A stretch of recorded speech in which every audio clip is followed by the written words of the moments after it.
Hello guys, welcome back to Cuddle Cloud. അപ്പോൾ ഇന്നത്തെ video എന്ന് പറയുന്നത് എല്ലാവരും റിക്വസ്റ്റ് ചെയ്ത വീഡിയോ ഞാൻ കഴിഞ്ഞ ആഴ്ച പോസ്റ്റ് ചെയ്യാന്ന് പറഞ്ഞ വീഡിയോ ആയിരുന്നു. എന്തായാലും നല്ല അടിപൊളി വീഡിയോ ആയിട്ടാണ് വന്നിട്ടുള്ളത്. എല്ലാവരും ഫുള്ള് കണ്ടു നോക്കുക, എന്നിട്ട് ഉണ്ടാക്കി നോക്കുക. ഈ ഒരു പരിപാടി ഞാൻ ഫ്രൈഡേ രാത്രിയായിരുന്നു തുടങ്ങിയിട്ടുണ്ടായിരുന്നു. പക്ഷേ ഇതിൻ്റെ പ്ലാനിങ് ഞാനൊരു 2-3 ആഴ്ച മുമ്പേ തുടങ്ങിയാണ്. ആ ഒരു ടൈമിൽ തന്നെ ഞാൻ എന്തൊക്കെ ചെയ്യണം, ഏതൊക്കെ ചെയ്യണം എന്നൊക്കെ പറഞ്ഞ് ഡിസൈനൊക്കെ വരച്ച് വെച്ച് അങ്ങനെയൊക്കെ ചെയ്തുകൊണ്ടിരുന്നതാണ്. കഴിഞ്ഞ വീക്ക് പോസ്റ്റ് ചെയ്യണമെന്ന് വിചാരിച്ചതാണ്. അതുകൊണ്ടാണ് അതിന് മുമ്പത്തെ ആഴ്ച നമ്മൾ വിൻറ്റേജ് ജേർണലും കാര്യങ്ങളൊക്കെ ഉണ്ടാക്കിയത്. എന്തായാലും കുറച്ച് ലേറ്റ് ആയാലും നല്ല ലേറ്റസ്റ്റ് ആയിട്ടാണ് വന്നിട്ടുള്ളത്. അപ്പോൾ കണ്ടു നോക്കുക. അപ്പോൾ തുടങ്ങുന്നതിന് മുമ്പ് ഞാൻ കുറച്ച് രസമുള്ള സംഭവം പറയാം. ഈ ഒരു സുവോളജി ടെക്സ്റ്റിനെ പറ്റി ഞാൻ ലാസ്റ്റ് പറയാം. അതിനു മുമ്പ് നമ്മൾ ഈ ജേർണലിങ്ങും കാര്യങ്ങളൊക്കെ ചെയ്യണമെങ്കിൽ നമുക്ക് കുറച്ച് ഇങ്ങനെ കോട്ട്സോ അല്ലെങ്കിൽ ഈ ടെക്സ്റ്റ് പോലത്തെ സംഭവമൊക്കെ വേണമല്ലോ. നമ്മൾ ഈ നോവലൊക്കെ എടുത്ത് കീറിക്കാനായിട്ട് ഞാൻ പണ്ട് പറഞ്ഞ പോലെ എനിക്ക് ഭയങ്കര ഇഷ്ടക്കേടാണ്. അപ്പോൾ അതിനു വേണ്ടി നോക്കിയപ്പോൾ ഞാൻ ഈ ഒരു മാഗസീൻ കണ്ടു. ഇതെൻ്റെ പഴയ സ്കൂൾ മാഗസീനായിരുന്നു. സ്കൂളിൽ പഠിക്കുന്ന സമയത്ത് വർക്ക് എക്സ്പീരിയൻസ്, സ്പോർട്സ്, ഡാൻസ്, ഈ ഒരു 3 കാറ്റഗറിയിൽ ഞാൻ എപ്പോഴും പേര് കൊടുക്കുമായിരുന്നു. അതുകൊണ്ട് തന്നെ എല്ലാ മാഗസീനിലും എന്തെങ്കിലുമൊക്കെ ഫോട്ടോ ഉണ്ടാവുമായിരുന്നു. പക്ഷേ ഈ ഒരു മാഗസീൻ ഏറ്റവും പഴയതായിരുന്നു. ഞാൻ 2-3 എന്തൊക്കെ പഠിക്കുമ്പോൾ ഉണ്ടായിരുന്ന സംഭവമായിരുന്നു. അപ്പോൾ ഇതിൽ നോക്കിയ സമയത്ത് ഞങ്ങൾ എൻവിറോൺമെൻറ്റ് ഡേക്ക് വേണ്ടിയിട്ട് കുറച്ച് വേസ്റ്റ് ഒക്കെ ഇടുന്ന പോലത്തെ ഫോട്ടോ ഒക്കെ വേണം എന്നൊക്കെ പറഞ്ഞ് വിളിച്ചുകൊണ്ട് പോയിട്ടുണ്ടായിരുന്നു. ഈ ബാക്കിൽ നിൽക്കുന്ന കുട്ടി ഞാനായിരുന്നു. പിന്നെ 2016 അതായത് ഞാൻ +1 ഒക്കെ പഠിക്കുന്ന സമയത്ത് ഞങ്ങളുടെ സ്കൂളിൽ ഗോൾഡൻ ജൂബിലി ആയിരുന്നു. ആ ഒരു ടൈമിൽ ഞങ്ങൾ ഡാൻസിനൊക്കെ ഉണ്ടായിരുന്നു. അപ്പോൾ ഈ തൊട്ട് കാണിക്കുന്ന കുട്ടി ഈ കുട്ടിയാണ്.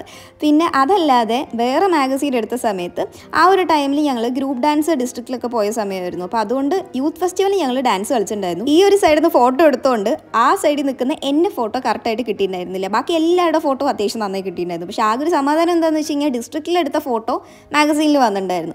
അപ്പോൾ ഇതായിരുന്നു ഞങ്ങളുടെ ഗ്രൂപ്പ് ഡാൻസ്. ഈ അറ്റത്ത് നിൽക്കുന്ന ഈ കുട്ടിയായിരുന്നു ഈ കുട്ടി. പിന്നെ താഴെയുള്ളത് ഞങ്ങളുടെ LP സെക്ഷനിലുള്ളവരുടെ ഗ്രൂപ്പ് ഡാൻസും കാര്യങ്ങളൊക്കെ ആയിരുന്നു. എന്തായാലും ഫുള്ള് നല്ല അടിപൊളി വൈബ്സ് ആയിരുന്നു തുറന്നു നോക്കിയ സമയത്ത്. ഞാൻ പറയാനാണെങ്കിൽ സ്കൂളിലുള്ള സമയത്ത് നിങ്ങൾക്ക് അതിൻ്റെ വില അറിയില്ല. നിങ്ങൾ കോളേജോ അല്ലെങ്കിൽ കോളേജൊക്കെ കഴിഞ്ഞ് കഴിഞ്ഞാൽ അതിൻ്റെ വില അറിയുള്ളൂ. നിങ്ങൾ മാക്സിമം സ്കൂളൊക്കെ എൻജോയ് ചെയ്യാൻ നോക്കുക. ഇനി ഈ സുവോളജിയുടെ കാര്യം പറയാനാണെങ്കിൽ എൻ്റെ വീട്ടിൽ ഒരു 100% ബുക്ക് ഉണ്ടെങ്കിൽ അതിലൊരു 98% ഇതേപോലത്തെ സുവോളജി, കെമിസ്ട്രി എന്ന് പറഞ്ഞ പോലത്തെ ബുക്സ് ആയിരിക്കും. കാരണം എൻ്റെ അമ്മ കുറേ പഠിച്ച് കുറേ ബുക്കൊക്കെ എടുത്ത് വെച്ചിട്ടുണ്ട്. അപ്പോൾ നോവലിന് പകരം ഇങ്ങനത്തെ കുറച്ച് ബുദ്ധിപരമായ കാര്യം എടുക്കാമെന്ന് വിചാരിച്ചു. ഇത് കണ്ടിട്ട് ആരും പാവപ്പെട്ടവർക്ക് കൊടുക്കാമെന്നൊന്നും പറയരുത്. ഇതൊന്നും ആർക്കും കൊടുക്കാൻ പറ്റില്ല. എൻ്റെ അമ്മ പഠിച്ച സമയത്തുള്ള സിലബസാണ്. അതുകൊണ്ട് ഉപയോഗമില്ല, അത്രയേ ഉള്ളൂ. അപ്പോൾ നമുക്ക് എന്തായാലും സംഭവങ്ങളൊക്കെ തുടങ്ങാം. അപ്പോൾ നമ്മുടെ ഫസ്റ്റ് സപ്ലൈസ് എന്ന് പറയുന്നത് പാറ്റേൺ പേപ്പേഴ്സാണ്. അപ്പോൾ പാറ്റേൺ പേപ്പേഴ്സ് എന്തൊക്കെ പാറ്റേൺ വേണം എന്നുള്ള കാര്യങ്ങളൊക്കെ ഞാൻ മുൻകൂട്ടി തീരുമാനിച്ചൊക്കെ വെച്ചിട്ടുണ്ടായിരുന്നു. അപ്പോൾ ഇത് ചെയ്യാനായിട്ട് ഞാൻ ഡ്രോയിങ് ഷീറ്റാണ് എടുത്തിട്ടുണ്ടായിരുന്നത്. ഞാൻ ആക്ച്വലി ഈ A4 ഷീറ്റ് എടുത്ത് കഴിഞ്ഞാൽ ഭയങ്കര വൈറ്റ് ആയിരിക്കില്ലേ, ഡ്രോയിങ് പേപ്പർ ആകുമ്പോൾ കുറച്ചുകൂടി ഒരു യെല്ലോ ഷെയ്ഡ് ആയിരിക്കില്ലേ എന്നൊക്കെ വിചാരിച്ചത്. പക്ഷേ കുഴപ്പമൊന്നുമില്ല, നമുക്ക് A4 ഷീറ്റാണ് ഇതിനേക്കാളും കുറച്ചുകൂടെ ബെറ്റർ ആയിട്ടുള്ളത്. അപ്പോൾ ഞാൻ കാണിച്ചു തരാനായിട്ട് ചെറിയ പീസായിട്ട് കട്ട് ചെയ്ത് വെച്ചിട്ടുണ്ട്. പിന്നെ വിൻറ്റേജിൽ നമുക്ക് മെയിനായിട്ട് വേണ്ടത് കുറച്ച് ബ്രൗൺ വാട്ടർ കളറാണ്. നിങ്ങൾക്ക് വേണമെങ്കിൽ കോഫിയോ ടീയോ ആയിട്ട് ഉപയോഗിക്കാൻ പറ്റും. അത് ഞാൻ എങ്ങനെ ചെയ്യണം എന്നുള്ളത് കഴിഞ്ഞ വീഡിയോയിൽ പറഞ്ഞിട്ടുണ്ടായിരുന്നു. അതല്ലാന്ന് വെച്ച് കഴിഞ്ഞാൽ ജസ്റ്റ് വാട്ടർ കളർ യൂസ് ചെയ്താലും മതി. നമ്മുടെ ഒരു എളുപ്പപ്പണിക്ക് വേണ്ടിയിട്ട് നമ്മൾ വാട്ടർ കളർ ട്യൂബ്സ് ആണ് എടുത്തിട്ടുള്ളത്. കുറച്ച് വെള്ളം മിക്സ് ചെയ്യുക. അതിനുശേഷം ഇതേപോലെ റൗണ്ട് ഷേപ്പിൽ എന്തെങ്കിലും എടുക്കുക. ഇപ്പോൾ ബോട്ടിലിൻ്റെ ക്യാപ്പോ അല്ലെങ്കിൽ ഇതേപോലത്തെ വല്ല പെയിൻറ്റിൻ്റെ ക്യാപ്പൊക്കെ എടുത്തിട്ട് ഇതേപോലെ മുക്കി ഇതേപോലെ ഒന്ന് പ്രിൻറ്റ് ചെയ്യുക. അപ്പോൾ നമുക്കിങ്ങനെ റൗണ്ട് ഷേപ്പിൽ ഇതേപോലെ കിട്ടും. ഇതാണ് നമ്മുടെ ഫസ്റ്റ് പേപ്പേഴ്സ്. ഞാൻ പറയാനാണെങ്കിൽ നിങ്ങൾക്ക് ഇഷ്ടമുള്ള ഷേപ്പിൽ ചെയ്യാൻ പറ്റും. ഇതിപ്പോൾ റൗണ്ട് പോലെ തന്നെ ചെയ്യണമെന്നൊന്നുമില്ല. വേറെ എന്തെങ്കിലും ഷേപ്പിലോ അങ്ങനെ എന്തെങ്കിലുമൊക്കെ ഉണ്ടെന്ന് വെച്ച് കഴിഞ്ഞാൽ നമുക്ക് നല്ല രീതിയിൽ എളുപ്പത്തിലും അടിപൊളിയായിട്ട് ചെയ്തെടുക്കാൻ പറ്റും. അപ്പോൾ ഇതാണ് നമ്മുടെ ഫസ്റ്റ് പാറ്റേൺ പേപ്പർ.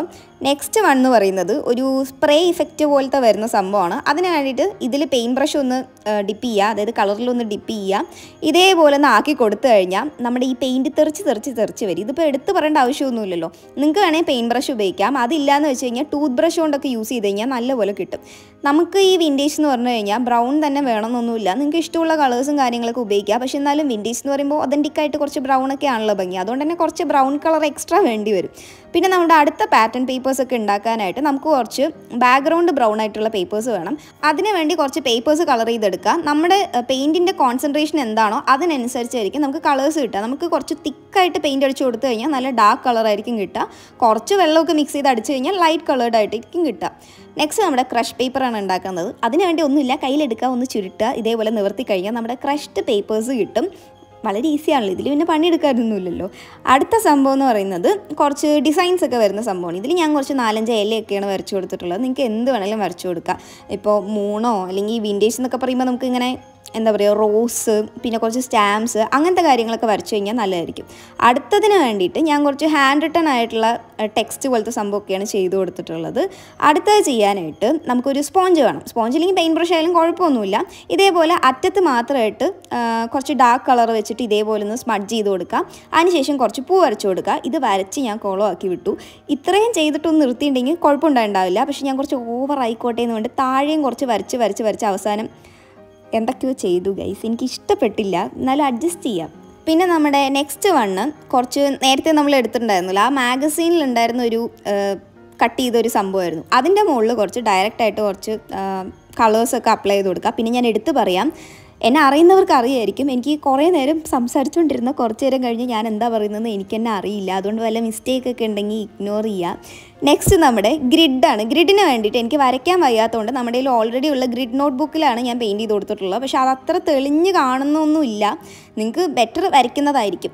പിന്നെ ഇതേപോലെ സ്പോഞ്ച് വെച്ച് ഒന്ന് അങ്ങോട്ടും ഇങ്ങോട്ടും റബ്ബ് ചെയ്ത് കൊടുത്തു കഴിഞ്ഞാൽ നമുക്കൊരു ടെക്സ്റ്റേർഡ് ആയിട്ടുള്ള പോലത്തെ ഒരു പേപ്പർ കിട്ടും. അതായത് ഇങ്ങനെ തരാന്ന് പറഞ്ഞിട്ട് ഇതിലിപ്പോൾ സൂം ചെയ്ത് കഴിഞ്ഞാൽ കാണാൻ പറ്റും, കുറച്ച് തരാന്നുള്ളൊരു സംഭവം കിട്ടും. അപ്പോൾ നിങ്ങൾക്ക് ഇതൊക്കെ ഇഷ്ടമുള്ള കളേഴ്സ് വെച്ചിട്ട് ചെയ്യാൻ പറ്റും. ബ്രൗൺ തന്നെ ചെയ്യണമെന്നൊന്നുമില്ല. പിന്നെ നമ്മൾ ബേസായിട്ട് ബ്രൗൺ വെച്ചാൽ നന്നായിരിക്കുമല്ലോ എന്ന് പറഞ്ഞിട്ടാണ് എല്ലാം ഞാൻ ബ്രൗണിൽ കാണിക്കുന്നത്. പിന്നെ ഞാൻ ഫസ്റ്റ് പറഞ്ഞ പോലെ നിങ്ങൾക്ക് വേറെ വല്ല ഷേപ്പിലൊക്കെ വെച്ച് ഇതേപോലെ പ്രിൻറ്റ് ചെയ്ത് കഴിഞ്ഞാൽ അടുത്ത പാറ്റേൺ പേപ്പർ കിട്ടും. പിന്നെ ഇത് എനിക്ക് അത്ര ഇഷ്ടപ്പെട്ടൊന്നുമില്ല. ഗോൾഡൻ കളർ പെൻ വെച്ചിട്ട് ജസ്റ്റ് കുറേ ഫ്ലവേഴ്സൊക്കെ ആയിരുന്നു ഞാൻ വരച്ചു കൊടുത്തിട്ടുണ്ടായിരുന്നത്. ഞാൻ എപ്പോഴും വീഡിയോ എഡിറ്റ് ചെയ്ത് വെച്ചതിന് ശേഷമായിരിക്കും വോയിസ് ഓവർ ചെയ്യുക. അപ്പോൾ ഞാനിങ്ങനെ എഡിറ്റ് ചെയ്യുന്ന സമയത്ത് ഇങ്ങനെ വോയിസ് ഓവർ ജസ്റ്റ് ഇങ്ങനെ പറഞ്ഞായിരിക്കും ഇങ്ങനെ വീഡിയോസൊക്കെ ക്ലിപ്പൊക്കെ എഡിറ്റ് ചെയ്ത് വെക്കുക. സത്യം പറഞ്ഞു കഴിഞ്ഞാൽ ആ ഒരു ടൈമിൽ അയ്യോ വീഡിയോ ലാഗ് ആവുമോ അങ്ങനെ ഇങ്ങനെയെന്നൊക്കെ പറഞ്ഞ പോലെ ഉണ്ടായിരുന്നു. പക്ഷേ ഇപ്പോൾ എനിക്ക് ശ്വാസം വിട്ട് സംസാരിക്കാനുള്ള ടൈം ഗ്യാപ്പ് പോലും കിട്ടുന്നില്ല. എന്തായാലും ഇതൊക്കെയാണ് നമ്മൾ ചെയ്തെടുത്തിട്ടുള്ള പാറ്റേൺ പേപ്പേഴ്സ്. നെക്സ്റ്റ് നമുക്ക് വാഷി ടേപ്സ് നോക്കാം. അപ്പോൾ വാഷി ടേപ്പ് ഞാനൊരു 5 എണ്ണമാണ് കാണിക്കുന്നത്. അപ്പോൾ നിങ്ങളുടെ പേപ്പർ എടുക്കുക, ഇതേപോലെ നിങ്ങൾക്ക് ഇഷ്ടമുള്ള സൈസിൽ കട്ട് ചെയ്യാം. തിക്കായിട്ട് വേണമെങ്കിൽ അങ്ങനെ, അല്ലെങ്കിൽ തിന്നായിട്ട് വേണമെങ്കിൽ അങ്ങനെ. ഞാൻ ഡ്രോയിങ് ഷീറ്റ് 2 മടക്കി വെച്ചായിരുന്നു കട്ട് ചെയ്തെടുത്തത്. അതുകൊണ്ട് തന്നെ നല്ല ലെങ്ത്തിൽ നമുക്ക് കിട്ടിയിട്ടുണ്ടായിരുന്നു. ആദ്യത്തെ നമ്മുടെ പാറ്റേൺ എന്ന് പറയുന്നത് നമ്മുടെ എവർഗ്രീൻ ആയിട്ടുള്ള ഗ്രിഡ് ലൈൻസ് ആണ്. ജസ്റ്റ് വൈറ്റിൽ ഇതേപോലെ കുറച്ച് ഗ്രിഡ് വരച്ചു കൊടുക്കുക, അത്ര തന്നെ ഉള്ളൂ. അപ്പോൾ ആദ്യം നമുക്ക് എല്ലാ ഡിസൈനും ചെയ്തിട്ട് അതിനുശേഷം നമുക്ക് റോളാക്കി എടുക്കാം. രണ്ടാമത്തെ സംഭവം ചെയ്യാനായിട്ട് റാൻഡമായിട്ട് ഇതേപോലെ പെന്ന് വെച്ചൊന്ന് എഴുതി കൊടുക്കാം. നിങ്ങൾക്ക് വേണമെങ്കിൽ ChatGPT അല്ലെങ്കിൽ ഗൂഗിളിലൊക്കെ അടിച്ചു കൊടുത്തു കഴിഞ്ഞാൽ നല്ല നല്ല കോട്ട്സോ അല്ലെങ്കിൽ പോയിംസ് ഒക്കെ കിട്ടും. അതൊക്കെ വെറുതെ എഴുതി കൊടുത്താൽ മതി. അതിൻ്റെ മുകളിൽ നമ്മൾ ബ്രൗൺ കളർ അടിച്ചു കൊടുത്തിട്ടുണ്ട്. ബ്രൗൺ തന്നെ അടിക്കണമെന്നൊന്നുമില്ല, നിങ്ങൾക്ക് ഇഷ്ടമുള്ള കളർ അടിച്ചു കൊടുക്കാം. മൂന്നാമത്തെ നമ്മൾ പ്ലെയിൻ ആയിട്ടുള്ളൊരു ബ്രൗൺ കളർ വാഷി ടേപ്പാണ് ചെയ്തെടുത്തിട്ടുള്ളത്. അതിനുശേഷം അടുത്ത സംഭവം ഇതെനിക്ക് ഭയങ്കരമായിട്ട് ഇഷ്ടപ്പെട്ടൊരു വാഷി ടേപ്പ്. അതായത് നമ്മൾ ഈ കടയിൽ നിന്നൊക്കെ വാങ്ങിക്കുമ്പോൾ ഒരു ഭംഗി ഉണ്ടാവില്ല, ആ ഒരു രീതിയിലൊക്കെ എനിക്ക് പേഴ്സണലി ഫീൽ ചെയ്തിട്ടുണ്ടായിരുന്നു. അപ്പോൾ ഒരു റോസ് വരച്ചു കൊടുക്കുക, പിന്നെ ഒരു മൂൺ വരച്ചു കൊടുക്കുക, റോസ് വരയ്ക്കുക, മൂൺ വരയ്ക്കുക, അത് കണ്ടിന്യൂ ചെയ്തുകൊണ്ടിരിക്കുക. റോസ് എന്ന് പറഞ്ഞാൽ അങ്ങനെ ഭയങ്കരമായിട്ട് നല്ല റോസ് അങ്ങനെ ഇങ്ങനെയെന്ന് പറഞ്ഞ പോലെ ഒന്നുമില്ല, ഒന്ന് കറക്കി കുത്തി വരച്ചാൽ മതി. അതിനുശേഷം പെൻസിൽ കളർ യൂസ് ചെയ്ത് ഞാൻ ഒന്ന് കളർ ചെയ്ത് കൊടുത്തിട്ടുണ്ട്. എനിക്ക് ഒറ്റ സ്ട്രെച്ച് സംസാരിച്ചിട്ട് ശ്വാസം കിട്ടുന്നില്ല ഗൈസ്. 1:45 ഞാൻ ഈ വോയിസ് റെക്കോർഡ് ചെയ്തുകൊണ്ടിരിക്കുമ്പോൾ. എനിക്ക് എപ്പോഴാണ് ഈ വീഡിയോ പബ്ലിഷ് ചെയ്യാൻ പറ്റുകയെന്ന് സത്യം പറഞ്ഞു കഴിഞ്ഞാൽ ഒരു ഐഡിയ ഇല്ല. അപ്പോൾ എന്തായാലും കുറച്ച് റാൻഡം ആയിട്ടുള്ള വേർഡ്സും കാര്യങ്ങളൊക്കെ അവിടെ എവിടെയും കുറച്ച് ഭംഗിക്ക് എഴുതി കൊടുത്തിട്ടുണ്ടായിരുന്നു. നെക്സ്റ്റ് വേണം നമ്മൾ പ്ലെയിൻ ആയിട്ടുള്ള ഗ്രീൻ കളറാണ് ചെയ്യുന്നത്. നിങ്ങൾക്ക് ഇഷ്ടമുള്ള കളർ ചെയ്തെടുക്കാൻ പറ്റും. ഞാൻ എല്ലാം ബ്രൗൺ ആയില്ലേന്ന് തൊട്ട് ഗ്രീൻ ചെയ്ത് കൊടുത്തതാണ്. ഇനി വാഷി ടേപ്പ് റോൾ ചെയ്തെടുക്കാനായിട്ട് ഇതേപോലെ കുറച്ച് കാർഡ്ബോർഡ് എടുത്തിട്ടുണ്ട്. ഇത് നമ്മുടെ നോട്ട്ബുക്കിൻ്റെ കവറൊക്കെ വരില്ലേ, ആ ഒരു സംഭവമാണ്. ഇതേപോലെ കട്ട് ചെയ്തെടുക്കുക. അതിനുശേഷം ഇതൊന്നും നമുക്ക് ഈ വട്ടത്തിലൊന്നും റോൾ ചെയ്ത് കൊടുക്കണം. എല്ലാം ഒരേ സൈസിൽ എളുപ്പത്തിൽ ചെയ്യാനായിട്ട് ഏറ്റവും ബെസ്റ്റ് റൗണ്ട് ആയിട്ടുള്ള എന്തെങ്കിലും ഒരു സംഭവം എടുക്കുക. അതായത് പെയിൻറ്റ് ബോട്ടിലോ അങ്ങനെ എന്തെങ്കിലും എടുത്തിട്ട് ഇതേപോലെ ഒന്ന് റോൾ ചെയ്ത് കൊടുക്കുക. അറ്റം ഒന്ന് ഒട്ടിച്ചു കൊടുക്കുക. ഒട്ടിച്ചു കൊടുത്തു കഴിഞ്ഞാൽ അത്രേനേ ഉള്ളൂ, നമ്മുടെ എല്ലാ റോളും റെഡിയായി. അതിനുശേഷം ഈ ഒരു പേപ്പർ അറ്റത്ത് സെല്ലോ ടേപ്പ് വെച്ച് ഒട്ടിച്ചതിന് ശേഷം ഫുള്ളൊന്ന് റോൾ ചെയ്തെടുക്കുക. പേപ്പർ കൊണ്ട് ഉണ്ടാക്കിയത് കൊണ്ട് തന്നെ അങ്ങനെ സ്റ്റിക്കായിട്ട് നിൽക്കില്ലല്ലോ, അപ്പോൾ അത് അഴിഞ്ഞു വരാതിരിക്കാനായിട്ട് ഇതേപോലെ ചെറിയൊരു സംഭവം കൂടെ ഒന്ന് ഒട്ടിച്ചു കൊടുക്കണം. ഇത് നമ്മൾ പണ്ടൊരിക്കൽ വാഷി ടേപ്പ് ഉണ്ടാക്കിയില്ലേ, സെയിം പ്രോസസ്സ് തന്നെയാണ്. അപ്പോൾ ഈ ഒരു രീതിയിലായിരിക്കും ചെയ്യാം. ഇതാവുമ്പോൾ നമുക്ക് ഈസി ആയിട്ട് അങ്ങോട്ട് ഇങ്ങനെ വലിക്കാനും തിരിച്ച് ലോക്ക് ചെയ്ത് വെക്കാനായിട്ടൊക്കെ നല്ലതായിരിക്കും. ഇതേപോലെ തന്നെ നമ്മുടെ ബാക്കിയുള്ള വാഷി ടേപ്പൊക്കെ ചെയ്തെടുക്കുക. അപ്പോൾ ഇതൊക്കെയാണ് നമ്മൾ ചെയ്തിട്ടുള്ളത്. നിങ്ങൾക്ക് ഇതിൽ ഏറ്റവും കൂടുതൽ ഇഷ്ടപ്പെട്ട വാഷി ടേപ്പ് ഏതാണെന്ന് പറയാൻ മറക്കണ്ട. എനിക്ക് ആ വൈറ്റ് വണ്ണാണ് നല്ല രീതിയിൽ ഇഷ്ടപ്പെട്ടത്. ഫ്രൈഡേ രാത്രിയായിരുന്നു ഇതൊക്കെ ചെയ്തിട്ടുണ്ടായിരുന്നത്. ശനിയാഴ്ച രാവിലെ ഒരു കല്യാണത്തിന് പോകണമായിരുന്നു. വീട്ടിലെ സ്ഥിരം റൈഡർ കണ്ണാപ്പി ഞാനായതുകൊണ്ട് തന്നെ എനിക്ക് പോകാതിരിക്കാനായിട്ട് ഒരു മാർഗ്ഗം ഉണ്ടായിരുന്നില്ല. അപ്പോൾ രാവിലെ തന്നെ റെഡിയായി. അങ്കമാലിയിലായിരുന്നു കല്യാണം ഉണ്ടായിരുന്നു, ഒരു കസിൻ്റെ കല്യാണമായിരുന്നു. അപ്പോൾ ഫാമിലിയൊക്കെ ആയിട്ട് അവിടെ പോകേണ്ടി വന്നു. എനിക്ക് സത്യം പറഞ്ഞാൽ സാറ്റർഡേ ഇരുന്ന് എല്ലാം ചെയ്ത് കംപ്ലീറ്റ് ചെയ്യണം എന്നൊക്കെ ആയിരുന്നു ആഗ്രഹം. എന്തായാലും പോയ പോലെയല്ല തിരിച്ചു വന്നത്. എനിക്ക് ആ ഡ്രസ്സ് ഇട്ടിട്ട് തിരിച്ചു വരാൻ തീരെ പറ്റുന്നുണ്ടായിരുന്നില്ല. ഞാൻ വേറെ എക്സ്ട്രാ ഡ്രസ്സൊക്കെ കൊണ്ടുപോയി ഹോളിൻ്റെ അവിടുത്തെ ഡ്രസ്സൊക്കെ മാറ്റിയിട്ടായിരുന്നു തിരിച്ച് വന്നിട്ടുണ്ടായിരുന്നത്. തിരിച്ച് വരുമ്പോൾ ഒരു നഴ്സറിയിൽ കയറിയ സമയത്ത് ഈ ഒരു സംഭവം എനിക്ക് ഭയങ്കരമായിട്ട് ഇഷ്ടപ്പെട്ടു. മരം പോലത്തെ ഒരു ചെടിയായിരുന്നു, പക്ഷേ വാങ്ങിച്ചില്ല. എന്തായാലും ശനിയാഴ്ച രാത്രി 9 മണിക്കാണ് നമ്മുടെ ബാക്കി പരിപാടികൾ ഞാൻ ചെയ്യാൻ തുടങ്ങിയത്. അപ്പോൾ ടൗണിൽ ജസ്റ്റ് പോയ സമയത്ത് കുറച്ച് ഓർഗനൈസർ പോലത്തെ സംഭവമൊക്കെ വാങ്ങിച്ചിട്ടുണ്ടായിരുന്നു. ഈ ഒരു സാധനം എനിക്ക് നല്ല രീതിയിൽ പണ്ട് പോലെ ഇഷ്ടമായിരുന്നു, കാരണം അബ്രോഡ് ഉള്ളവരുടെ ടേബിളിലൊക്കെ സ്ഥിരം നമ്മൾ കാണുന്ന സംഭവമായിരുന്നു. പിന്നെ ജസ്റ്റ് പ്ലാസ്റ്റിക്കിൻ്റെ കുറച്ച് ലിഡൊക്കെ ഉള്ള പോലത്തെ ഓർഗനൈസറും കാര്യങ്ങളൊക്കെ ആയിരുന്നു. അടുത്തുള്ള കടയിൽ നിന്ന് വാങ്ങിച്ചതാണ്. ജസ്റ്റ് 70 റുപ്പീസും 60 റുപ്പീസൊക്കെ ഉണ്ടായിരുന്നുള്ളൂ, അതുകൊണ്ട് മാത്രം വാങ്ങിച്ചതാണ്. അപ്പോൾ വാങ്ങിച്ചു കഴിഞ്ഞപ്പോൾ കാണിച്ചു തന്നേ ഉള്ളൂ. ഓക്കെ, നെക്സ്റ്റ് വൺ നമ്മുടെ സ്റ്റിക്കേഴ്സാണ്. സ്റ്റിക്കേഴ്സ് നിങ്ങൾക്ക് ഇഷ്ടമുള്ള രീതിയിലും ഭാവത്തിലും ഒക്കെ ഉണ്ടാക്കാൻ പറ്റും. ഞാനിത് പിൻട്രസ്റ്റിൽ കണ്ടിട്ട് കുറച്ച് കാര്യങ്ങളൊക്കെ ഉണ്ടാക്കി വെച്ചിട്ടുണ്ടായിരുന്നു. ഈ ഒരു കോയിൻ്റെ സംഭവം ഞാൻ സ്റ്റിക്കറായിട്ട് സത്യമായിട്ടും എവിടെ അങ്ങനെ കണ്ടിട്ടില്ല, പക്ഷേ പാറ്റേൺ പേപ്പേഴ്സ് ആയിട്ട് ഞാൻ ഒരുപാട് കണ്ടിട്ടുണ്ടായിരുന്നു. അപ്പോൾ അത് ഇൻസ്പയർഡ് ആയിട്ടാണ് ഞാൻ ഈ ഒരു സ്റ്റിക്കർ ചെയ്തത്. ഒന്നുമില്ല, നമ്മൾ ഈ സ്കൂളിലൊക്കെ പഠിക്കുന്ന സമയത്ത് ഈ കോയിനും പിന്നെ പെൻസിലൊക്കെ വെച്ചിട്ട് നമ്മൾ ഈ ട്രേസ് എടുക്കില്ലേ, അതേ പരിപാടി നമ്മൾ കുറച്ച് കളറാക്കാനായിട്ട് ക്രയോൺസ് യൂസ് ചെയ്ത് ചെയ്യാം. ഞാൻ ആദ്യം 1 രൂപയുടെ വെച്ച് ചെയ്ത സമയത്ത് ആ 1 രൂപ പഴയതായതുകൊണ്ട് അത്ര വൃത്തിക്ക് വന്നിട്ടുണ്ടായിരുന്നില്ല. പിന്നെ 5 രൂപയുടെ പുതിയ കോയിൻ വെച്ച് ചെയ്ത സമയത്ത് നല്ല രീതിയിൽ വന്നിട്ടുണ്ടായിരുന്നു. അപ്പോൾ നമ്മുടെ കോയിൻ ഒരുപാട് തേഞ്ഞു പോകാത്ത, ഒരുപാട് ഉപയോഗിക്കാത്തതായിട്ട് കോയിൻ എടുത്തു കഴിഞ്ഞാൽ നമുക്ക് നല്ല രീതിയിൽ കിട്ടും. പിന്നെ ഇത് സ്റ്റിക്കറാക്കാനായിട്ട് ബാക്കിൽ കുറച്ച് ഗ്ലൂ സ്റ്റിക്ക് വെച്ചിട്ട് കംപ്ലീറ്റ് ആയിട്ടൊന്ന് അപ്ലൈ ചെയ്ത് ഫുള്ളൊന്ന് ഡ്രൈ ആക്കുക. ഇത് ഞാൻ മുമ്പേ പറഞ്ഞു തന്നിട്ടുള്ളതാണ്. നമുക്ക് എപ്പോഴാണ് ഉപയോഗിക്കേണ്ടത് അപ്പോൾ കുറച്ച് ബാക്കിൽ കുറച്ച് വെള്ളം തട്ടി കൊടുത്തു കഴിഞ്ഞാൽ ആ ഗ്ലൂ കുറച്ച് ആക്ടിവേറ്റ് ആയിട്ട് ഒട്ടിപ്പിടിക്കും. അതാണ് നമുക്ക് ഈ സെല്ലോ ടേപ്പ് ഒന്നും ഇല്ലാതെ ചെയ്യാൻ പറ്റിയ ഏറ്റവും ബെസ്റ്റ് മെത്തേഡ്. അപ്പോൾ ഈ ഒരു കോയിൻസ് ഒക്കെ നമ്മൾ കട്ട് ചെയ്തിട്ട് നല്ല ഭംഗിക്ക് വേണ്ടിയിട്ട് ഞാനൊരു ട്രാൻസ്പെറൻറ്റ് ഷീറ്റിലാണ് എല്ലാ സംഭവം ഒട്ടിച്ചിട്ടുള്ളത്. അങ്ങനെ വേണം നിർബന്ധമൊന്നുമില്ല, ഞാൻ ജസ്റ്റ് കാണാനൊരു ഭംഗി ഉണ്ടായിക്കോട്ടെ. പിന്നെ കണ്ടൻറ്റൊക്കെ ആക്കുമ്പോൾ നല്ല രീതിയിൽ ഭംഗിയിലൊക്കെ ചെയ്താലാണല്ലോ നിങ്ങൾ വീഡിയോയിലൊക്കെ ക്ലിക്ക് ചെയ്യുക, അതിന് വേണ്ടി ചെയ്തു എന്നേ ഉള്ളൂ. അപ്പോൾ നമ്മൾ എല്ലാം ഇതേപോലെ ഒന്ന് ഒട്ടിച്ച് കൊടുത്തിട്ടുണ്ട്. നെക്സ്റ്റ് സ്റ്റിക്കർ ഉണ്ടാക്കാനായിട്ട് നമ്മുടെ സുവോളജി ടെക്സ്റ്റാണ് നമ്മുടെ മെയിൻ. അപ്പോൾ അതിൽ ഞാനൊരു പേപ്പർ കീറിക്കാൻ വേണ്ടി എടുത്താണ്. പേപ്പർ കീറിക്കേണ്ട ആവശ്യമൊന്നും വന്നില്ല, ജസ്റ്റ് തൊട്ടപ്പോൾ തന്നെ അത് ഇളകി വന്നിട്ടുണ്ടായിരുന്നു. അപ്പോൾ ഇത് കുറച്ച് റിസ്ക് ഉള്ള പരിപാടിയാണ്. ചെറിയ പിള്ളേരാണെങ്കിൽ ഞാൻ വേറൊരു മെത്തേഡ് പറഞ്ഞുതരാം. അപ്പോൾ നമ്മളിത് ബേൺഡ് ആയിട്ടുള്ള ഒരു സംഭവം ചെയ്യാനാണ്. അപ്പോൾ അറ്റം കുറച്ച് ഇതേപോലെ ഒന്ന് തിരിയിലൊന്ന് കത്തിച്ച് കൊടുക്കാം, എന്നിട്ടൊന്ന് ഊതി കൊടുത്ത് ഒന്ന് തട്ടി കഴിഞ്ഞാൽ നമുക്ക് ഇതേപോലെ കുറച്ച് എന്താ പറയുക ബേൺഡ് ആയിട്ടുള്ള എഡ്ജസ് കിട്ടും. അപ്പോൾ കുട്ടി പിള്ളേരാണെങ്കിൽ ഇത് ചെയ്യാൻ നിൽക്കണ്ട, കാരണം എനിക്ക് അടക്കം ഫസ്റ്റ് ഒന്നും ചെയ്യാൻ കിട്ടുന്നുണ്ടായിരുന്നില്ല, കുറച്ചിങ്ങനെ കത്തി പെട്ടെന്ന് പോകുന്നുണ്ടായിരുന്നു. അപ്പോൾ നിങ്ങൾക്ക് ചെയ്യാൻ പറ്റിയ വേറൊരു മെത്തേഡ് ഞാൻ പറഞ്ഞുതരാം. എന്താണെന്ന് വെച്ച് കഴിഞ്ഞാൽ ചന്ദനത്തിരി എടുക്കുക. ചന്ദനത്തിരി അല്ലെങ്കിൽ അഗർബത്തി, നിങ്ങൾ എങ്ങനെയാണ് പറയുന്നത് അതേപോലെ. അപ്പോൾ ഇതെടുത്തതിന് ശേഷം കുറച്ച് കത്തിച്ച് ഈ അറ്റം കത്തി വരുന്ന അവിടെ ഇതേപോലെ പേപ്പർ വെച്ച് കഴിഞ്ഞാൽ ഇതേപോലെ കുറച്ച് ബേൺഡ് ആയിട്ടുള്ള എഡ്ജസ് കിട്ടും. പക്ഷേ ഇത് കുറച്ച് ടാസ്ക്കുള്ള പണിയാണ്, കാരണം ചെറിയ സംഭവം ആയതുകൊണ്ട് കുറേ നേരം ഇരുന്ന് ചെയ്തില്ലെങ്കിൽ ശരിയാവില്ല. അതിനേക്കാളും ബെറ്റർ മറ്റേ കത്തിക്കുന്നത് തന്നെയാണ്. പക്ഷേ നിങ്ങൾ ചെറിയ കുട്ടികളാണെങ്കിൽ ഈ ഒരു പരിപാടി ചെയ്താൽ മതി. അപ്പോൾ ഇതേപോലെ കത്തിക്കുക, നല്ലപോലെ ഊതി കൊടുക്കുക, ഒന്ന് തട്ടി കൊടുത്തു കഴിഞ്ഞാൽ ഇതേപോലെ കിട്ടും. വൈറ്റ് ടേബിളൊക്കെ ആണെങ്കിൽ വല്ല പേപ്പറൊക്കെ വെച്ച് ചെയ്താൽ മതി, കാരണം കുറേ കറ പിടിച്ച പോലെ ഇങ്ങനെ പറ്റി പിടിച്ചിട്ടുണ്ടായിരുന്നു കരിഞ്ഞ സംഭവമൊക്കെ. അപ്പോൾ ഇതെല്ലാം കൂടെ ഞാനൊരു പ്ലാസ്റ്റിക് കവറിലാക്കി വെച്ചിട്ടുണ്ടായിരുന്നു. കാണാനൊരു ഭംഗിക്ക് വേണ്ടിയിട്ടാണ് എല്ലാം ചെയ്തിട്ടുള്ളത്. മുകളിൽ ഇതേപോലെ ബേൺ പേപ്പർ സ്റ്റിക്കർ ഞാൻ തന്നെ ഇട്ട പേരാണ്. ഇതേപോലെയൊക്കെ ചെയ്തിട്ട് ഒന്ന് സ്റ്റാപ്ലർ അടിച്ച് കൊടുത്തിട്ടുണ്ട്. അപ്പോൾ നമ്മുടെ രണ്ടാമത്തെ സ്റ്റിക്കർ റെഡി ആയിട്ടുണ്ട്. അടുത്തത് നമ്മുടെ കുറച്ച് ഫ്ലവർ സ്റ്റിക്കർ ഉണ്ടാക്കാനാണ്. ഇത് ഞാൻ പിൻട്രസ്റ്റിൽ കണ്ട സംഭവമായിരുന്നു. അപ്പോൾ പിൻട്രസ്റ്റിൽ ഫ്ലവർ സ്റ്റിക്കേഴ്സിനോ വിൻറ്റേജ് സ്റ്റിക്കേഴ്സിനോ അടിച്ചു കൊടുത്തു കഴിഞ്ഞാൽ നല്ല നല്ല സംഭവങ്ങളൊക്കെ വരും. അതൊന്ന് ഇമേജ് ഡൗൺലോഡ് ചെയ്തെടുക്കുക. പിന്നെ ഇത് ചെറിയ ചെറിയ ഡ്രോയിങ്സ് ആയതുകൊണ്ട് തന്നെ അങ്ങനെ നമ്മൾ കോപ്പി ചെയ്ത് ട്രേസ് എടുത്ത് വരയ്ക്കേണ്ട ആവശ്യമൊന്നുമില്ല. ജസ്റ്റ് കളേഴ്സ് എടുക്കുക, ഇതേപോലെ റൗണ്ട് ഷേപ്പ് വരയ്ക്കുക. പിന്നെ ഇത് നോക്കിയിട്ട് ഫ്രീ ഹാൻഡ് ആയിട്ട് ഒരു പെൻ യൂസ് ചെയ്തിട്ട് കുറച്ച് ചെടികളെ ഇലകളൊക്കെ ഒന്ന് വരച്ചു കൊടുത്താൽ മതി. വരച്ച് കഴിയുമ്പോൾ ഇതേപോലെ ആയിരിക്കും ഉണ്ടാവുക. ഇത് കട്ട് ചെയ്തെടുക്കുക, ചെറിയൊരു പോർഷൻ വിട്ടിട്ട് കട്ട് ചെയ്താൽ മതി. അതിന് മുമ്പേ സ്റ്റിക്കർ ആക്കാനായിട്ട് നമ്മുടെ ബാക്കിൽ ഗ്ലൂ സ്റ്റിക്ക് വെച്ചിട്ടൊന്ന് ഉണങ്ങാൻ വെച്ചാൽ മതി. അപ്പോൾ ഇതൊന്ന് ഇതേപോലെ കട്ട് ചെയ്തെടുക്കാം. ഇതും ഞാൻ ട്രാൻസ്പെറൻറ്റ് ഷീറ്റിലാണ് ഒന്ന് ഒട്ടിച്ചു കൊടുക്കുന്നത്. അപ്പം നമ്മുടെ സ്റ്റിക്കേഴ്സ് റെഡി ആയിട്ടുണ്ട്. അടുത്ത കുറച്ച് ബട്ടർഫ്ലൈ സ്റ്റിക്കേഴ്സ് ഉണ്ടാക്കാനായിട്ട് വീണ്ടും നമ്മുടെ സുവോളജി ടെക്സ്റ്റ് എടുത്തിട്ടുണ്ട്. ഇതേപോലെ കുറച്ച് ബട്ടർഫ്ലൈസ് ട്രേസ് ചെയ്ത് വരച്ചിട്ടുണ്ട്. ആദ്യം തന്നെ ഞാൻ ജസ്റ്റ് ഒരു റഫ് ആയിട്ടുള്ള പേപ്പറിൽ ഒന്ന് കട്ട് ചെയ്തെടുത്താണ്. അത്രയേ ഉള്ളൂ നമ്മുടെ സംഭവം. അതിൻ്റെ ബാക്കിലും വേണമെങ്കിൽ നിങ്ങൾക്ക് ഗ്ലൂ സ്റ്റിക്ക് വെച്ച് ചെയ്യാം, അതല്ലെങ്കിൽ ജസ്റ്റ് ഒന്ന് എടുത്ത് വെച്ചിട്ട് നമുക്ക് ആവശ്യമുള്ളപ്പോൾ കുറച്ച് ഗ്ലൂ അപ്ലൈ ചെയ്ത് ഒട്ടിച്ചാലും കുഴപ്പമൊന്നുമില്ല. അപ്പോൾ നമ്മുടെ ബട്ടർഫ്ലൈ സ്റ്റിക്കേഴ്സ് റെഡി ആയിട്ട്. നെക്സ്റ്റ് വൺ കുറച്ച് വിൻറ്റേജ് ഫ്രെയിംസ് ആണ്. വിൻറ്റേജ് ഫ്രെയിംസിന് വേണ്ടി വീണ്ടും പിൻട്രസ്റ്റിൽ പോകാം. പിൻട്രസ്റ്റ് ഇല്ലെങ്കിൽ നിങ്ങൾക്ക് വേണമെങ്കിൽ ഗൂഗിളിൽ നോക്കാം. എന്നിട്ട് കുറച്ച് വിൻറ്റേജ് ഫ്രെയിംസ് എന്നൊക്കെ അടിച്ചു കൊടുത്തു കഴിഞ്ഞാൽ ഇതേപോലത്തെ കുറേ ടെംപ്ലേറ്റ്സ് പോലത്തെ സംഭവമൊക്കെ കിട്ടും. അത് എടുക്കുക, പേപ്പർ കോപ്പി എന്ന് പറയുന്ന ട്രേസിങ് ആപ്പ് ഡൗൺലോഡ് ചെയ്യുക. എന്നിട്ട് നിങ്ങളുടെ പേപ്പറും ജസ്റ്റ് മുകളിലൊന്ന് വെച്ചതിന് ശേഷം ഡയറക്റ്റായിട്ടൊന്ന് വരച്ചു കൊടുത്താൽ മതി. എപ്പോഴും ഞാൻ പെൻസിൽ വെച്ചിട്ട് വരച്ച് അതിൻ്റെ മുകളിലൊക്കെ ആയിരിക്കും പെന്ന് വെച്ചൊക്കെ വരയ്ക്കുക. പക്ഷേ സത്യം പറഞ്ഞു കഴിഞ്ഞാൽ അതിൻ്റെ ആവശ്യമില്ല. കാരണം നമ്മൾ ഈ ഹാൻഡ് ഡ്രോൺ ആയിട്ടുള്ള രീതിയിലാണ് ഈ വിൻറ്റേജ് ഫ്രെയിംസ് ചെയ്യുന്നത്. അതുകൊണ്ട് തന്നെ അങ്ങനെ തെറ്റിപ്പോയി കഴിഞ്ഞാലും അങ്ങനെ വലിയ ഇഷ്യൂ ആയിട്ടൊന്നുമില്ല. അപ്പോൾ നിങ്ങൾക്ക് ഇഷ്ടമുള്ള രീതിയിൽ വരച്ചു കൊടുക്കുക. കുറേ പാറ്റേൺസും കാര്യങ്ങളൊക്കെ ഉണ്ടാവും. അപ്പോൾ എല്ലാം ഞാൻ ഇങ്ങനെയൊക്കെയാണ് വരച്ചു കൊടുത്തിട്ടുള്ളത്. കട്ട് ചെയ്തെടുക്കുന്ന സമയത്ത് ഈ സെൻറ്ററിലുള്ള പോർഷനും കൂടെ കട്ട് ചെയ്യാൻ വേണ്ടി ശ്രദ്ധിക്കുക. കാരണം ഫ്രെയിംസ് എന്ന് പറയുമ്പോൾ ഉള്ളിലൊന്നും പാടില്ലല്ലോ, ഫ്രെയിം മാത്രമല്ലേ പാടുള്ളൂ. അപ്പോൾ കട്ട് ചെയ്യാനായിട്ട് ഏറ്റവും നല്ലത് തെർമോക്കോൾ കട്ടർ യൂസ് ചെയ്ത് കട്ട് ചെയ്യുന്നതായിരിക്കും. പിന്നെ ഇതിനെപ്പറ്റി പറയാനാണെങ്കിൽ നമ്മൾ ഈ വാങ്ങുന്ന ഫ്രെയിംസ് ഇല്ലേ, അതും ഏകദേശം ഇതേപോലെ തന്നെയാണ്. അങ്ങനെ വലിയ മാസീവ് ഡിഫറൻസ് ഒന്നുമില്ല.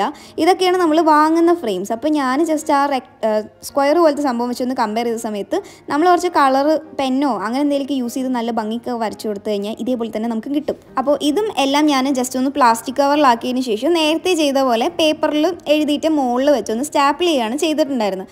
അപ്പോൾ നമ്മുടെ വിൻറ്റേജ് ഫ്രെയിംസ് റെഡിയായി. നെക്സ്റ്റ് കുറച്ച് വിൻറ്റേജ് ലേബിൾസ് ആണ്. ഈ ഒരു ടൈം ആകുമ്പോൾ തന്നെ ഇന്ന് 12:30 ആയിട്ടുണ്ടായിരുന്നു. അപ്പോൾ പിൻട്രസ്റ്റിൽ പോവാം, ലേബിൾസ് എന്ന് പറഞ്ഞ് സെലക്ട് ചെയ്ത് കഴിഞ്ഞാൽ ഇതേപോലത്തെ കുറേ സംഭവങ്ങൾ കിട്ടും. അത് ഡൗൺലോഡ് ചെയ്ത് വരയ്ക്കുകയാണ് ചെയ്യേണ്ടത്.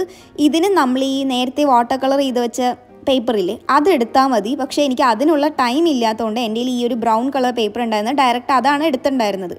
എന്നിട്ട് ജസ്റ്റ് ഒന്ന് ട്രേസ് ചെയ്ത് വരച്ചു കൊടുത്താൽ മതി. ബോർഡർ മാത്രം ഞാൻ തിക്കായിട്ടൊന്ന് വരച്ചു കൊടുത്തിട്ടുണ്ട്. ഇതും ഞാനൊരു ഭംഗിക്ക് വേണ്ടിയിട്ട് ട്രാൻസ്പെറൻറ്റ് ഷീറ്റിലൊന്ന് ഒട്ടിച്ചു കൊടുക്കുന്നുണ്ട്. വീണ്ടും ഞാൻ ഒന്നുകൂടെ എടുത്ത് പറയാം, എനിക്ക് സമയമില്ലാത്തതുകൊണ്ടാണ് ഞാൻ ഈ ഒരു പേപ്പർ എടുത്തത്. അല്ലാതെ ഇതൊന്നും വേണം നിർബന്ധമൊന്നുമില്ല. പിന്നെ നിങ്ങൾക്ക് വേണമെങ്കിൽ വൈറ്റ് കളർ പേപ്പറിൽ വേണമെങ്കിൽ ചെയ്താൽ മതി. കാരണം നമ്മളിപ്പോൾ വിൻറ്റേജ് ജേണൽ അന്ന് ഉണ്ടാക്കിയത് ബാക്ക്ഗ്രൗണ്ട് ബ്രൗൺ ആയതുകൊണ്ട് അതിൻ്റെ മുകളിൽ വൈറ്റ് കളർ ലേബിൾസ് ഒക്കെ ഒട്ടിച്ചു കഴിഞ്ഞാൽ പിന്നെ ഭംഗി ഉണ്ടാവും. നെക്സ്റ്റ് വൺ എന്ന് പറയുന്നത് കുറച്ച് ഫിലിം സ്ട്രിപ്സ് ആണ്. ഉള്ളതിൽ ഏറ്റവും എളുപ്പമായിട്ട് ഉണ്ടാക്കാൻ പറ്റിയത് ഇതൊരു സംഭവമാണ്. ഒന്നുമില്ല, റെക്ടാങ്കിൾ പീസ് ഇതേപോലെ ഒന്ന് കട്ട് ചെയ്തെടുക്കുക. സൈഡിൽ 2 ബ്ലാക്ക് കളർ യൂസ് ചെയ്ത് വരയ്ക്കാം. ഇതേപോലെ ഫില്ല് ചെയ്ത് കൊടുക്കുക. ബ്ലാക്ക് കളർ വേണമെന്നൊന്നുമില്ല. നമ്മൾ ഈ ഒതൻറ്റിക് ആയിട്ട് ഈ നോർമലായിട്ടുള്ള സംഭവമൊക്കെ എന്ന് പറഞ്ഞു കഴിഞ്ഞാൽ ബ്ലാക്ക് ആയിരിക്കും. പക്ഷേ വിൻറ്റേജിൽ നമ്മൾ ഉപയോഗിക്കുന്ന സമയത്ത് മെറൂൺ, പിന്നെ റോയൽ ബ്ലൂ അങ്ങനത്തെ കളേഴ്സൊക്കെ യൂസ് ചെയ്ത് കഴിഞ്ഞാൽ നല്ല ഭംഗിയുണ്ടാവും. അപ്പോൾ നിങ്ങൾക്ക് വേണമെങ്കിൽ അങ്ങനത്തെ കളേഴ്സ് യൂസ് ചെയ്യാം. ഞാൻ ഈ ഒരു 3 എണ്ണമാണ് ചെയ്തെടുത്തിട്ടുള്ളത്. അടുത്തത് കുറച്ച് ക്വാട്ട് ലേബിൾസ് ആണ്. ഇതെന്ന് പറഞ്ഞു കഴിഞ്ഞാൽ അറിയാമല്ലോ, നമ്മുടെ എല്ലാ ജേർണലിങ്ങിലും കാണും എന്തെങ്കിലുമൊക്കെ കോട്ട് എഴുതിയ സംഭവം ഇങ്ങനെ ഒട്ടിക്കുന്നത്. അപ്പോൾ ഇത് എൻ്റെ കയ്യിൽ ഓൾറെഡി ഉണ്ടായിരുന്നു. അപ്പോൾ എനിക്ക് എന്താ എഴുതുന്നുണ്ടെന്ന് അറിയാത്തതുകൊണ്ട് തന്നെ ഞാൻ അതിൻ്റെ ഒരു ഇൻസ്പിറേഷൻ വെച്ചിട്ട് അതിലുള്ള സംഭവം തന്നെയായിരുന്നു നോർമൽ പേപ്പറിൽ എഴുതിയിട്ടുണ്ടായിരുന്നത്. ഒന്നുമില്ല, നോർമൽ പേപ്പറിൽ എഴുതുക, ഇതേപോലെ ഒന്ന് കട്ട് ചെയ്തെടുക്കുക, ഈ ഒരു ട്രാൻസ്പെറൻറ്റ് ഷീറ്റിൽ ഭംഗിക്ക് വേണ്ടിയിട്ട് ഒട്ടിച്ചു കൊടുക്കുക. പിന്നെ കുറച്ച് എളുപ്പപ്പണി എന്ന് പറയുന്നത് ഇതേപോലെ പഴയ വല്ല ഇംഗ്ലീഷ് ടെക്സ്റ്റിലെ പോയിംസ് ഒക്കെ ഉണ്ടാവില്ലേ, അത് ഇതേപോലെ സ്ട്രിപ്പായിട്ട് കട്ട് ചെയ്ത് ഒട്ടിച്ചു കഴിഞ്ഞാലും നല്ല ഭംഗി ഉണ്ടാവും. അടുത്ത കുറച്ച് സ്റ്റാമ്പ്സ് ചെയ്യാം. ഇതൊരു ഞാനൊരു പൊട്ടത്തരം ചെയ്തൊരു സ്റ്റാമ്പായിരുന്നു. കാരണം ഇതേപോലെ ഒരു സ്ട്രിപ്പ് എടുക്കാം, പകുതിയാക്കി മടക്കുക, വീണ്ടും പകുതിയാക്കി മടക്കാം, എന്നിട്ട് കട്ട് ചെയ്യണം. കട്ട് ചെയ്യുമ്പോൾ എന്താ ശ്രദ്ധിക്കേണ്ടതെന്ന് വെച്ച് കഴിഞ്ഞാൽ രണ്ടറ്റത്ത്, അതായത് റൈറ്റിലും ലെഫ്റ്റിലും കട്ട് ചെയ്യുന്ന സമയത്ത് നമുക്ക് സിക്സാഗ് ആയിട്ട് ഇതേപോലെ കട്ട് ചെയ്യാം. പക്ഷേ മുകളിലും താഴെയും കട്ട് ചെയ്യുന്ന സമയത്ത് ഫുള്ളായിട്ട് ഇതേപോലെ കട്ട് ചെയ്ത് കളയാൻ പാടില്ല. ചെറിയ സ്പേസ് വിട്ട് വേണം കട്ട് ചെയ്യാനായിട്ട്. ഞാൻ പക്ഷേ ഇതിൽ അങ്ങനെ ചെയ്തിട്ടുണ്ടായിരുന്നില്ല, ഒരു സൈഡ് മാത്രമേ അങ്ങനെ ചെയ്തിട്ടുണ്ടായിരുന്നുള്ളൂ. അതുകൊണ്ട് തന്നെ സംഭവം നിവർത്തി നോക്കിയ സമയത്ത് 4 എണ്ണമായിട്ട് വരേണ്ട സ്റ്റാമ്പ് 2 എണ്ണമായിട്ടായിരുന്നു വന്നിട്ടുണ്ടായിരുന്നത്. അതായത് ഇടയിൽ ഞാൻ കംപ്ലീറ്റ് കട്ട് ചെയ്ത് കളഞ്ഞിട്ടുണ്ടായിരുന്നു. മനസ്സിലായല്ലോ അല്ലേ പറഞ്ഞത്? അപ്പോൾ ഏതായാലും ഞാനത് വിട്ടുകൊടുക്കില്ല എന്ന് പറഞ്ഞിട്ട് ഞാൻ ഒന്നുകൂടെ ട്രൈ ചെയ്ത് നോക്കിയിട്ടുണ്ടായിരുന്നു. അപ്പോൾ ഒന്നുകൂടെ ചെയ്ത സമയത്ത് ഞാൻ ഇപ്പോൾ പറഞ്ഞ രീതിയിൽ മുകളിലും താഴെയും കുറച്ച് സ്പേസ് വിട്ടായിരുന്നു കട്ട് ചെയ്തിട്ടുണ്ടായിരുന്നു. അപ്പം നമുക്ക് നല്ല രീതിയിൽ വന്നിട്ടുണ്ടായിരുന്നു. ഇനി നമുക്ക് ഈ സ്റ്റാമ്പ് ഡിസൈൻ ചെയ്യാം. ഡിസൈൻ ചെയ്യാനായിട്ട് നിങ്ങൾക്ക് ഇഷ്ടമുള്ള രീതിയിൽ ചെയ്യാം. ജസ്റ്റ് പിക്ചർ മാത്രം വരച്ചു കൊടുക്കാം, അല്ലെങ്കിൽ കളർ മാത്രം വരച്ചു കൊടുക്കാം, എന്ത് വേണമെങ്കിലും ചെയ്യാം. ഞാൻ ആദ്യത്തേൽ ചെയ്തത് എന്താണെന്ന് വെച്ച് കഴിഞ്ഞാൽ കുറച്ച് റാൻഡം ആയിട്ടുള്ള കോട്ട്സും കാര്യങ്ങളൊക്കെ കഴ്സീവ് റൈറ്റിങ്ങിലാണ് എഴുതി കൊടുത്തിട്ടുള്ളത്. അങ്ങനെ എഴുതി കൊടുത്താലായിരിക്കും കുറച്ചുകൂടെ ഭംഗി ഉണ്ടാവുക. കഴ്സീവ് റൈറ്റിംഗ് അറിയണമെന്നൊന്നുമില്ല, ജസ്റ്റ് ഇങ്ങനെ കോഴി ജനക്കിയ പോലെ ഇതിങ്ങനെ കുറച്ച് 4 വര വരച്ചാലും അതൊക്കെ കഴ്സീവ് റൈറ്റിംഗ് ആയിട്ട് കൂട്ടാം. പിന്നെ അതിൽ കുറച്ച് ഫ്ലവേഴ്സാണ് വരച്ചു കൊടുത്തിട്ടുള്ളത്. ഈ ഒരു സ്റ്റാമ്പ് എനിക്കെന്തോ ഭയങ്കരമായിട്ട് ഇഷ്ടപ്പെട്ടിട്ടുണ്ടായിരുന്നു. അപ്പോൾ രണ്ടാമത്തേൽ കുറച്ച് ഇല വരച്ചിട്ടുണ്ട്, മൂന്നാമത്തേൽ കുറച്ച് സൺഫ്ലവർ വെച്ചിട്ടുണ്ട്. ലാസ്റ്റ് എന്താ വരച്ചതെന്നൊന്നും ചോദിക്കരുത്, എനിക്ക് എൻ്റെ പേരൊന്നും അറിയില്ല. കുറച്ച് വയലറ്റ് കളർ വെച്ചിട്ട് ഇതേപോലെയൊക്കെയാണ് ചെയ്ത് കൊടുത്തിട്ടുള്ളത്. അപ്പോൾ നമ്മുടെ ഫസ്റ്റ് സെറ്റ് സ്റ്റാമ്പ്സ് റെഡി ആയിട്ടുണ്ട്. അടുത്തതിൽ ഞാൻ എന്താ ചെയ്തതെന്ന് വെച്ച് കഴിഞ്ഞാൽ, എൻ്റെ വീഡിയോസൊക്കെ സ്ഥിരമായിട്ട് കാണുന്ന ആൾക്കാർക്കാണെങ്കിൽ അറിയാൻ പറ്റും, ഇത് ഞാൻ ജേർണൽസിൽ നിന്ന് വാങ്ങിച്ചിട്ടുള്ള സ്റ്റാമ്പ്സ് ആണ്. ഇതൊന്നും ഞാൻ ഇതുവരെ യൂസ് ചെയ്തിട്ടില്ല. കാരണം ഒന്നാമത് ഇതൊക്കെ യൂസ് ചെയ്ത് കഴിഞ്ഞാൽ നിങ്ങളുടെ കയ്യിൽ ഇതൊന്നും ഉണ്ടാവില്ല. അപ്പോൾ നമ്മളങ്ങനെ വെറുതെ ബന്ധിപ്പിക്കാൻ പറ്റാത്ത സാധനം യൂസ് ചെയ്തിട്ട് കാര്യമില്ലല്ലോ. ഒന്നാമത് അതാണ്. രണ്ടാമത് എൻ്റെ കയ്യിൽ ഇങ്ക് പാഡ്സും കാര്യങ്ങളൊന്നും ഉണ്ടായിരുന്നില്ല. അപ്പോൾ എപ്പോഴും ഞാൻ ഇതേപോലെ സ്കെച്ചൊക്കെ യൂസ് ചെയ്തിട്ടായിരിക്കും ചെയ്യാറ്. അതുകൊണ്ടാണ് ഞാനത് ഉപയോഗിക്കാതിരുന്നത്. പക്ഷേ എനിക്ക് ഈ സ്റ്റാമ്പിൽ ഈ ഒരു സംഭവം ഉപയോഗിക്കണമെന്ന് ഭയങ്കര ആഗ്രഹമായിരുന്നു. അപ്പോൾ ഞാൻ ഇതേപോലെ കുറച്ച് പ്രിൻറ്റ് ചെയ്ത് കൊടുത്തിട്ടുണ്ട്. സത്യമായിട്ടും പറയാനാണെങ്കിൽ നല്ല രസമുണ്ടായിരുന്നു. നമ്മൾ ഈ കടയിൽ നിന്നൊക്കെ വാങ്ങുന്ന സ്റ്റാമ്പ്സൊക്കെ ഇല്ലേ, ആ ഒരു ലുക്കും ഗെറ്റപ്പും സെറ്റപ്പൊക്കെ ഉണ്ടായിരുന്നു. അപ്പോൾ രണ്ടാമത്തേൽ ഞാൻ ഇതേപോലെ വയലറ്റ് കളർ വെച്ചായിരുന്നു ചെയ്തിട്ടുള്ളത്. അടുത്ത ചെയ്യാനായിട്ട് അതേപോലെ തന്നെ കുറച്ച് ഫ്ലവേഴ്സിൻ്റെ സംഭവം ഉണ്ടായിരുന്നു. അപ്പോൾ അത് വെച്ചിട്ടാണ് ഞാൻ പ്രിൻറ്റ് ചെയ്തിട്ടുണ്ടായിരുന്നത്. ഏറ്റവും ലാസ്റ്റ് കുറച്ച് പേപ്പർ ഡോയിലീസാണ്. പേപ്പർ ഡോയിലി എന്ന് പറഞ്ഞു കഴിഞ്ഞാൽ നിങ്ങൾ കണ്ടിട്ടുണ്ടാവും, സൈഡിൽ ഈ വൈറ്റ് കളറിൽ കുറച്ച് ഡിസൈനൊക്കെ വരുന്ന പോലത്തെ സംഭവം കുട്ടിക്കില്ലേ, അതേപോലത്തെ സംഭവമാണ്. കുറേ പേര് പേപ്പർ യൂസ് ചെയ്ത് ചെയ്യുന്നത് കണ്ടിട്ടുണ്ട്. പക്ഷേ എൻ്റെ ഒരു ഒപ്പീനിയനിൽ അത് വേണ്ട. കാരണം പേപ്പർ ഡോയിലീസ് എന്ന് പറഞ്ഞാൽ ഭയങ്കര തിന്നായിട്ടുള്ള സംഭവമാണ്. അപ്പോൾ പേപ്പർ എന്ന് പറഞ്ഞാൽ കുറച്ച് തിക്കായിട്ടുള്ള സംഭവം. ഒന്നാമത് കട്ട് ചെയ്യാൻ ഭയങ്കര പാടായിരിക്കും, രണ്ടാമത് കാണാൻ ആ ഒരു സിമിലർ ലുക്ക് നമുക്ക് കിട്ടില്ല. ടിഷ്യൂ ഉള്ളവർ ഈ ഒരു മെത്തേഡ് നോക്കുക. ടിഷ്യൂ ഒട്ടും ഇല്ല എന്നൊക്കെ ആണെങ്കിൽ നമുക്ക് നോർമൽ പേപ്പർ വെച്ച് ട്രൈ ചെയ്യാം. ഈ കാണുന്ന രീതിയിലൊന്ന് മടക്കി കൊടുക്കുക. നമുക്ക് അറ്റം എങ്ങനെയാണോ വേണ്ടത് അതേപോലെ ഒന്ന് കട്ട് ചെയ്ത് കൊടുക്കുക. ഞാനിപ്പോൾ റൗണ്ടഡ് എഡ്ജായിട്ട് വേണമെന്നുള്ളതുകൊണ്ട് തന്നെ പൂ പോലെ ഇങ്ങനെ കട്ട് ചെയ്ത് കൊടുത്തിട്ടുണ്ട്. അത് നിവർത്തി കഴിയുമ്പോൾ നമുക്ക് കറക്റ്റായിട്ട് ആ ഒരു ഷേപ്പ് അറിയാൻ പറ്റും. നിങ്ങൾക്ക് കുറച്ച് ഷാർപ്പായിട്ടുള്ള ഇങ്ങനെ എന്താ പറയുക, സൺഫ്ലവറിൻ്റെ ഒക്കെ അറ്റം കണ്ടിട്ടില്ല, ആ ഒരു രീതിയിൽ കുത്തനെ വേണ്ട ഒരു സംഭവമാണെങ്കിൽ ആ രീതിയിൽ കട്ട് ചെയ്ത് കൊടുത്താൽ മതി. അപ്പോൾ അതാ ഇതേപോലെയാണ് നമ്മുടെ ഔട്ടർ എഡ്ജൊക്കെ വരിക. അതിനുശേഷം ഉള്ളിൽ കുറേ ഹോൾസും കാര്യങ്ങളും ഡിസൈൻസൊക്കെ നമ്മൾ കണ്ടിട്ടില്ല. അത് ചെയ്യാനായിട്ട് ഈ ഒരു അറ്റത്ത് ഇതേപോലെ കുറച്ച് കട്ട് ചെയ്ത് കൊടുക്കുക. കട്ട് ചെയ്യുമ്പോൾ ശ്രദ്ധിക്കണം, ഞാൻ ഇതേപോലെ വലിച്ച് കളഞ്ഞിട്ടുണ്ടായിരുന്നു ഉള്ളിൽ കട്ട് ചെയ്ത്. അങ്ങനെ കട്ട് ചെയ്ത് കഴിഞ്ഞപ്പോൾ അത്യാവശ്യം കീറിപ്പോയിട്ടുണ്ടായിരുന്നു. ടിഷ്യൂ ആകുമ്പോൾ കുറച്ച് ഭയങ്കര ഡെലിക്കേറ്റ് ആണല്ലോ, അപ്പോൾ ശ്രദ്ധിച്ച് ചെയ്യാം. പിന്നെ എനിക്ക് സത്യം പറഞ്ഞു കഴിഞ്ഞാൽ ആ ഒരു ടൈം ആകുമ്പോൾ തന്നെ 2 മണിയൊക്കെ ആയിട്ടുണ്ടായിരുന്നു. അതുകൊണ്ട് ഇനിയും ചെയ്യാനുള്ള ആരോഗ്യം എനിക്ക് ഉണ്ടായിട്ടുണ്ടായിരുന്നില്ല. അപ്പോൾ നിവർത്തി കഴിയുമ്പോൾ ഇതേപോലെ ആയിരിക്കും ഉണ്ടാവുക. അത്യാവശ്യം നല്ല രീതിയിൽ തന്നെ വന്നിട്ടുണ്ടായിരുന്നു, വലിയ തരക്കേടൊന്നുമില്ല. ഫസ്റ്റ് ടൈമൊക്കെ ചെയ്യുമ്പോൾ നല്ല രീതിയിൽ വന്നിട്ടുണ്ടായിരുന്നു. അപ്പോൾ നെക്സ്റ്റ് വണ്ണ് ഞാൻ ഒരെണ്ണവും കൂടെ ട്രൈ ചെയ്ത് നോക്കിയിട്ടുണ്ടായിരുന്നു. അപ്പോൾ അത് ചെയ്ത സമയത്ത് അറ്റം ഞാൻ റൗണ്ടഡ് എഡ്ജ് അല്ല ചെയ്തു, കുറച്ചിങ്ങനെ കൂർപ്പിച്ചിട്ടുള്ള സംഭവമാണ് ചെയ്തിട്ടുണ്ടായിരുന്നത്. അപ്പോൾ അത് നിവർത്തി കഴിഞ്ഞപ്പം അതും ഇതേപോലെയാണ് വന്നിട്ടുണ്ടായിരുന്നത്. പക്ഷേ മാനേജ് ചെയ്യാം, കുഴപ്പമൊന്നുമില്ല. ഇത്രയും നമ്മൾ നല്ല രീതിയിൽ സംഭവങ്ങളൊക്കെ ചെയ്താണല്ലോ. അപ്പോൾ പിന്നെ 2 സാധനം കൊളായി കഴിഞ്ഞാൽ കുഴപ്പമില്ലെന്ന് ഞാൻ വിചാരിക്കുന്നു. അപ്പം നമ്മുടെ എല്ലാ സപ്ലൈസും നമ്മൾ ഉണ്ടാക്കിയിട്ടുണ്ട്. ലാസ്റ്റ് ഒരു ജേർണലിംഗ് കൂടെ ചെയ്യുന്നുണ്ട്. അതിനു മുമ്പ് നമ്മൾ എന്തൊക്കെ ഉണ്ടാക്കി നോക്കാം. Stamps, doilies, quote labels, film strips, vintage frames, labels, stickers, burn stickers, washi tapes, pattern papers, ഇത്രയും സംഭവമാണ് നമ്മൾ ഉണ്ടാക്കിയിട്ടുള്ളത്. അപ്പോൾ ഈ ഒരു ടൈം ആകുമ്പോൾ ഞാൻ പറഞ്ഞല്ലോ സമയം 2 മണി ആയിട്ടുണ്ടായിരുന്നു. അതുകൊണ്ട് തന്നെ ജേർണലിംഗ് ഞാൻ രാവിലെ എഴുന്നേറ്റിട്ടായിരുന്നു ചെയ്തിട്ടുണ്ടായിരുന്നത്. അപ്പം നമുക്ക് ഐശ്വര്യമായിട്ട് സ്റ്റാർട്ട് ചെയ്യാം. അപ്പം നമ്മുടെ ജേർണലിംഗ് ബുക്കായിട്ട് നമ്മൾ അന്ന് ഉണ്ടാക്കിയ വിൻറ്റേജ് ജേർണലാണ് എടുത്തിട്ടുള്ളത്. അപ്പോൾ അതിൽ നല്ല പേജൊക്കെ കണ്ടുപിടിച്ച് സ്റ്റാർട്ട് ചെയ്യുകയാണ്. അപ്പോൾ ആദ്യം തന്നെ എനിക്ക് സത്യം പറഞ്ഞു കഴിഞ്ഞാൽ എങ്ങനെ ചെയ്യണം എന്ത് ചെയ്യണം എന്ന് ഒരു ഐഡിയ ഉണ്ടായിരുന്നില്ല. കാരണം നമുക്ക് റാൻഡമായിട്ട് അവിടെ ഇവിടെ ഒട്ടിക്കുക എന്നുള്ളതല്ലേ ഉള്ളൂ. പക്ഷേ എനിക്ക് ആകെ ലിമിറ്റഡ് സപ്ലൈസ് അല്ലേ ഉള്ളൂ. അതുകൊണ്ട് തന്നെ കീറിയിട്ട് എങ്ങാനും കൊള്ളില്ല എന്ന് പറഞ്ഞു കഴിഞ്ഞാൽ നശിപ്പിച്ച് കളയേണ്ടേന്ന് ഒരു മൈൻഡ് ഉണ്ടായിരുന്നു. പക്ഷേ എന്തോ ചെയ്ത് വന്നു കഴിഞ്ഞപ്പോൾ ലാസ്റ്റ് ആയപ്പോൾ അത്യാവശ്യം നല്ല ഭംഗിയുണ്ടായിരുന്നു. എനിക്ക് നല്ല രീതിയിൽ ഇഷ്ടപ്പെട്ടു. അപ്പോൾ നിങ്ങൾക്കിത് ഇഷ്ടപ്പെട്ടോ ഇല്ലേന്ന് പറയാനായിട്ട് മറക്കണ്ട. അപ്പോൾ ഈ ഒരു രീതിയിലൊക്കെയാണ് നമ്മൾ ഒട്ടിച്ച് കൊടുത്തിട്ടുള്ളത്. ഇനി അതിനുശേഷം നമ്മൾ ജേർണലിംഗ് ആക്കാനായിട്ട് കുറച്ച് കാര്യങ്ങളൊക്കെ എഴുതി കൊടുത്തിട്ടുണ്ടായിരുന്നു. അപ്പോൾ മൊത്തത്തിലെല്ലാം കൂടെ ചെയ്തു വന്നപ്പോൾ ഇതാണ് നമ്മൾ സപ്ലൈസ് യൂസ് ചെയ്തിട്ടുള്ള ജേർണലിംഗ്. അപ്പോൾ എല്ലാവർക്കും വീഡിയോ ഇഷ്ടപ്പെട്ടു എന്ന് വിചാരിക്കുന്നു. അപ്പോൾ ഇഷ്ടപ്പെട്ട് കഴിഞ്ഞാൽ ലൈക്ക് ചെയ്യുക, കമൻറ്റ് ചെയ്യുക, സബ്സ്ക്രൈബ് ചെയ്യുക. Bye guys.